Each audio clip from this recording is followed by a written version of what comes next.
ચાલો મિત્રો, સ્વાગત છે તમારું અમારી કિયા કિચન રેસીપીમાં। તો ચાલો આજે આપણે બનાવશું બટેટા પૂરી।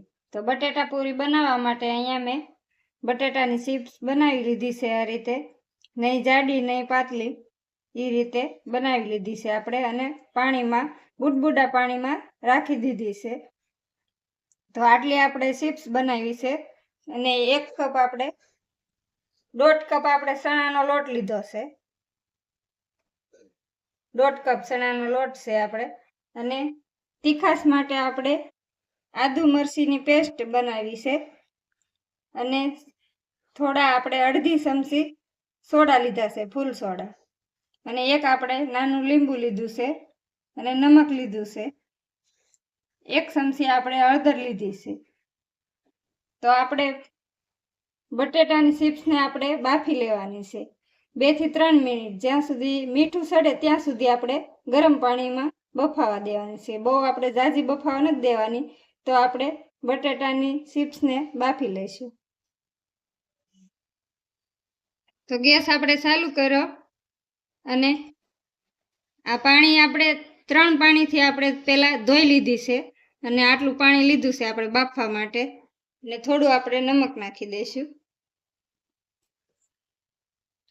અડધી ચમચી આપણે નમક નાખી દઈશું। 2 થી 3 મિનિટ જ આપણે ગરમ પાણીમાં બફાવા દેવાની છે। તો આપણે 2 થી 3 મિનિટ થઈ ગઈ છે, અને સરસ ચિપ્સનો કલર પણ બદલી ગયો છે, એટલે બફાઈ ગઈ છે। તો હવે આપણે નીચે ઉતારી લઈશું ગેસ બંધ કરી। તો હવે આપણે અહીંયા તેલ ગરમ મૂકી દઈશું। તેલ ગરમ થાય ત્યાં આપણે બેટર તૈયાર કરી લઈશું। તો બેટર બનાવવા માટે આપણે હળદર, 1 ચમચી નમક, આદુ મરચીની પેસ્ટ તીખાસ માટે આપણે, અને ફૂલ સોડા આપણે નાખશું અડધી ચમચી, એમાં આપણે લીંબુનો રસ નાખીશું,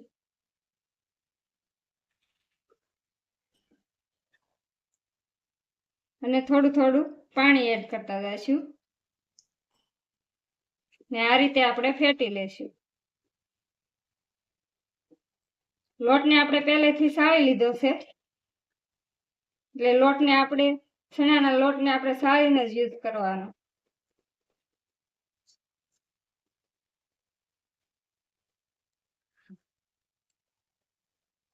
તો આ રીતે આપણે બેટરને ફેટી લેવાનું છે, અને આમાં આપણે ચોખાનો લોટ પણ ઉમેરી શકીએ છીએ, પણ આપણે ચોખાનો લોટ નથી ઉમેર્યો।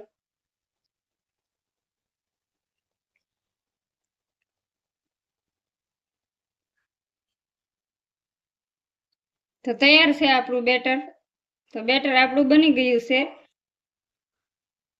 તો ચિપ્સને આપણે બાફેલી ચિપ્સને આ રીતે આપણે એક કપડામાં કોરી કરી લીધી છે, અને સરસ બફાઈ પણ ગઈ છે, એનો કલર પણ ચેન્જ થઈ ગયો છે। તો હવે આપણે બટાકા પૂરી બનાવી લઈશું। તો આ રીતે આપણે ચિપ્સ અંદર મૂકી દઈશું, ને હવે આપણું તેલ પણ ગરમ થઈ ગયું છે।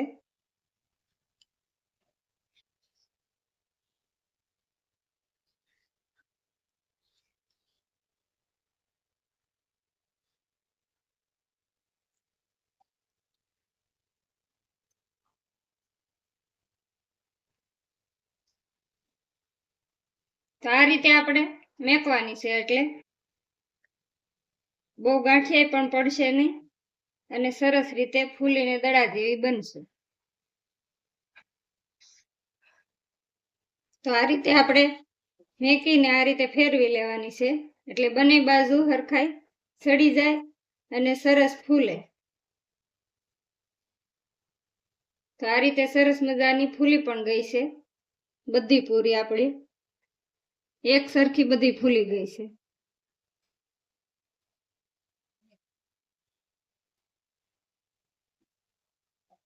તો સરસ આપણી પૂરી બની ગઈ છે। તો હવે આપણે એક ડીશમાં કાઢી લઈશું। તો ત્યાં તેલ પણ રહ્યું નથી, અને સરસ ફૂલીને દડા જેવી બની છે આપણી બટાટા પૂરી।